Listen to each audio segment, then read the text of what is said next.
ये कहानी है जोयुन की, जो खुद एक हाई स्कूल स्टूडेंट होने के बावजूद पूरे बुसान के हाई स्कूल्स पर राज करता था। लेकिन एक दिन एक एक्सीडेंट की वजह से वो अपनी सारी यादें भूल जाता है और दूसरे शहर में जाकर एक नर्ड की तरह रहने लगता है।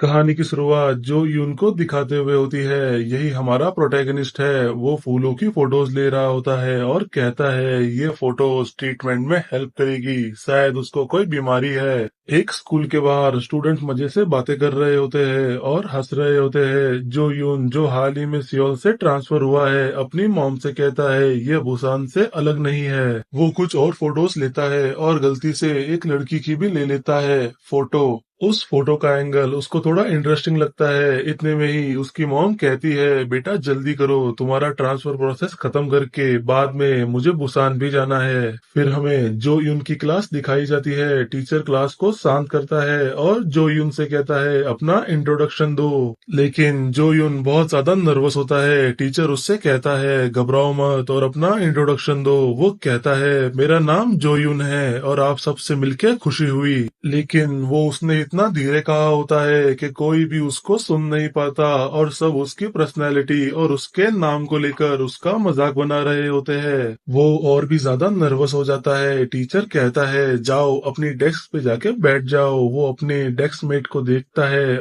यह वही लड़की थी जिसकी उसने गलती से ली थी फोटो। वो उस लड़की को देख रहा होता है। इतने में वो लड़की कहती है तू क्या देख रहा है साले। ये सुन के जो यून सोचता है शायद ये कोई बुली है। उसको लगता था वो अपने डेस्क मेट से आसानी से दोस्ती कर लेगा क्योंकि उसने ये एक यूट्यूब वीडियो में देखा था। लेकिन ये तो मुझसे बात भी नहीं कर रही। लेकिन ये लड़की बहुत देर से सिर्फ पढ़ाई कर रही है, शायद ये कोई बुली ना हो। फिर जो यून की मुलाकात दो लड़कों से होती है, जो योंग एंड किम सुंग हो। वो दोनों जो यून से बहुत अच्छे से बात करते हैं। वो कहते हैं उस बंदी के पास बैठना आसान नहीं है, वो हमेशा रूड ही रहती है, तो उसको इग्नोर करना ही बेटर होगा। जो यूं सोचता है वो उसके बारे में ऐसा क्यों बोल रहे हैं, लेकिन फिर भी वो उनके साथ कैफेटेरिया चला जाता है क्योंकि वो फ्रेंड्स बनाने का कोई भी मौका छोड़ना नहीं चाहता। जो यंग उसकी हाइट देख के सरप्राइज हो जाता है और पूछता है क्या तुम बुसान में वर्कआउट करते थे।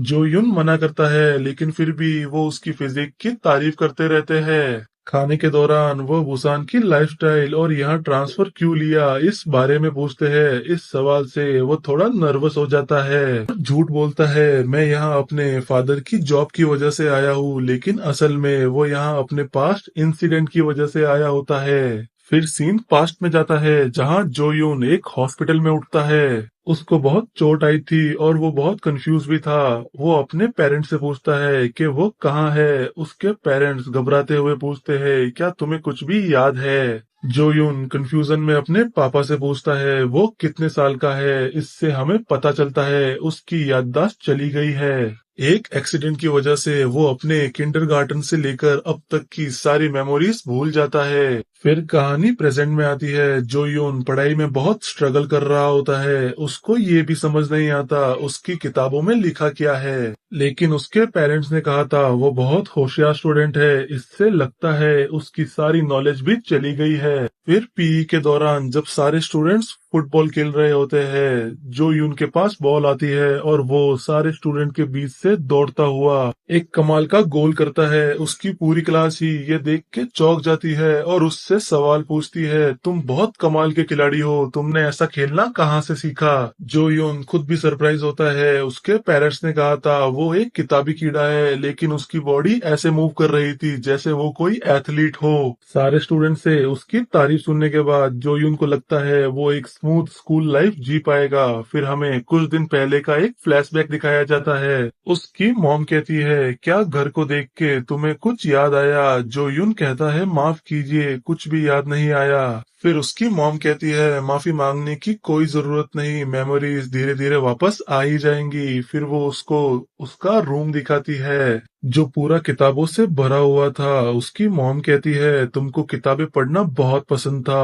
और वो उसको उसकी कुछ ट्रॉफीज भी दिखाती है। जो यूं शॉक होता है, उसको बिल्कुल भी याद नहीं था ये सब क्या है। इतने में उसकी मॉम रोते हुए बाहर चली जाती है। उसके फादर कहते हैं तुम उसकी चिंता मत करो, वो बस तुम्हारी मेमोरीज जाने की वजह से थोड़ी परेशान है। फिर उसके फादर उसको एक बात बताते हैं, तुमको तुम्हारे स्कूल में बुली किया जाता था, हमको भी ये अब पता लगा। जिस दिन उसका एक्सीडेंट हुआ था वो अपने बुली से बच के भाग रहा था, जिससे उसका एक्सीडेंट हो गया, जिससे उसकी सारी यादें चली गई। ये सुन के जो योन बहुत शॉक हो जाता है। फिर उसके फादर कहते हैं तुम अब सेफ हो और इस न्यू स्कूल से तुम एक न्यू स्टार्ट करोगे। कहानी अब प्रेजेंट में आती है। कहानी वापस प्रेजेंट में आती है। जो यून की नजर उसी लड़की पर जाती है। वह अभी भी किताब पढ़ रही होती है। वह उसको देख के सोचता है शायद ये हमेशा किताब पढ़ती रहती है और हमेशा अकेली ही रहती है। पीई क्लास के बाद जो यून अपने कपड़े सुखाने छत पर जा रहा होता है। तब सुंग हुन उससे कहता है हमें ये करने की कोई जरूरत नहीं, क्योंकि हमारी क्लास में ये काम करने के लिए एक नौकर है। फिर सारे स्टूडेंट्स अपने कपड़े उसी लड़की के ऊपर फेंकने लगते हैं। सुंग हुन जो यून को भी सेम करने को कहता है। जो यून कहता है नहीं, मुझे छत पे जाके देखना है, मैं वहां कभी गया नहीं, इसलिए मैं अपने कपड़े खुद ही ले जाऊंगा। संग हुन कहता है छत पे कुछ भी स्पेशल नहीं है। फिर भी जो यून उससे रास्ता पूछता है। संग हुन उस गुस्सा होते हुए उससे कहता है ये लड़की हमारा काम कर देगी, उसे जाने दो। वो लड़की सबके कपड़े इकट्ठा करना शुरू करती है और जो यून की तरफ देखती है, जो कैफेटेरिया की तरफ जा रहा होता है। कैफेटेरिया में सब मजे से अपना खाना खा रहे थे। जो यून एक सीट ढूंढ रहा था, तब सुंग हुन उसको अपने पास बुला लेता है। जो यून उसके पास बैठता है और बहुत खुश होता है। पहले दिन ही उसके पास कोई ऐसा है जिसके साथ बैठ के वो खाना खा सकता है। उसको ये सोच के शांति मिलती है, खाने के दौरान उसको कोई तंग नहीं करेगा। वैसे क्या वो लड़की अभी भी छत पर ही है? सुंग हुन उससे पूछता है तुम क्या सोच रहे हो? जो यून कहता है कुछ खास नहीं, पर क्या जो लड़की मेरे साथ बैठी थी वो खाना खाने नहीं आई? सुंग हुन कहता है क्या तुम सीईओ में इंटरेस्टेड हो? जो यून शर्माते हुए कहता है मैं उसमें इंटरेस्टेड नहीं हूँ। यहाँ जो यून को उस लड़की का नाम पता चल जाता है, जो होता है सीईओ। सुंग हुन उससे कहता है यही अच्छा होगा कि तुम उससे दूर रहो, अगर तुम उसके साथ रहोगे तो तुम भी मुसीबत में आ जाओगे। खाने के बाद जो यून सुंग हुन से कहता है मैं अपने पीई के कपड़े लेने छत पे जा रहा हूँ। ये सुन के सुंग हुन नाराज होता है और कहता है मैंने तुमसे कहा ना, ऐसा करने की हमें कोई जरूरत नहीं, वो लड़की अपने आप ही हमारे कपड़े ले आएगी। लेकिन जो यून उसकी नहीं सुनता और छत पे चला जाता है। वह देखता है सीओ वहां बैठकर किताब पढ़ रही है और राइस बॉल्स खा रही है। फिर जो यून याद करता है सुंग हो ने कहा था यही अच्छा होगा, तुम उस लड़की से दूर रहो। हमारे स्कूल में कोई ऐसा है जिससे तुम बिल्कुल भी पंगा नहीं ले सकते। वो हमारे स्कूल का नंबर 1 का बंदा है जिसका नाम है दायहान। वो फाइटिंग और पढ़ाई दोनों में अच्छा है। वो एक पावरफुल फैमिली से है और प्रिंसिपल का पोता है, इसलिए टीचर भी उससे पंगा नहीं लेते। वो हमारे चियोंग यून हाई स्कूल का किंग है। वो जो भी कहता है वो हमारे स्कूल का कानून बन जाता है। अगर वो कहे किसी को बुली करो तो वो चाहे कोई भी हो, फिर वो टारगेट बन जाता है। जो यून पूछता है नंबर 1 के बंदे का सीईओ ने क्या बिगाड़ा होगा? सोंग हुन जवाब देता है मुझे नहीं पता, लेकिन उसने जरूर उसको अपसेट कर दिया है। तभी वहां पे बारिश होने लगती है और सीईओ सबके कपड़े इकट्ठा करने लगती है। जो यून उसकी हेल्प करने के बारे में सोचता है, लेकिन फिर उसको अपने फादर की बात याद आती है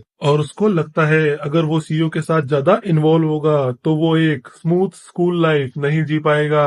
इसलिए वो वहां से चला जाता है। फिर सीन क्लासरूम पे शिफ्ट होता है। बारिश की वजह से सबके कपड़े भीग गए थे, तो सब सीईओ को बहुत सुना रहे होते हैं। ये देखकर जो यून को बहुत गुस्सा आता है, मगर वह भी छत पे सीईओ की मदद कर सकता था, पर वो भी उसकी मदद किए बिना चला गया। वह खुद को उन सब से भी बुरा मान रहा होता है। सब सीईओ के बारे में बहुत बुरा बोल रहे होते हैं और जो यून ये देख के बहुत गुस्सा हो रहा होता है।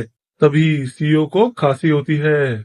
फिर जो यून स्कूल की इन्फर्मरी में जाता है और सीईओ के लिए दवाई लाता है। वो उसको लेकर क्लासरूम की तरफ आ रहा होता है, लेकिन तभी वो बहुत भीड़ देखता है। एक लड़का जिसका नाम डोंगमिन होता है सीईओ से उसकी बुक छीन लेता है और कहता है तुम क्या पढ़ रही हो? क्या तुम इंग्लिश पढ़ रही हो? क्या तुम ब्रदर डायहान से बचकर अब्रॉड जाने का सोच रही हो? अब तो हमें ब्रदर डायहान को बताना होगा। सीईओ उससे कहती रहती है यू पीस ऑफ शेट, मुझे मेरी बुक वापस दो। लेकिन डोंगमेन उस बुक को जमीन पर फेंक देता है और उस पर थूक देता है और उस पर अपना पाँव रख कर कहता है अगर तुम्हें चाहिए तो इसे उठा लो। ये सब जो यून भी देख रहा होता है। सीओ अपनी सेल्फ रिस्पेक्ट की वजह से उस बुक को नहीं उठाती। इतने में ही जो यून उनके पास आता है और उस बुक को उठा के अपने जैकेट से साफ करता है और सीओ को देने लगता है। इतने में डोंग मिन कहता है ट्रांसफर स्टूडेंट तुम क्या कर रहे हो, शायद तुमको अभी हमारी क्लास के बारे में ज्यादा पता नहीं है, इसलिए मैं इस बार तुमको जाने देता हूँ।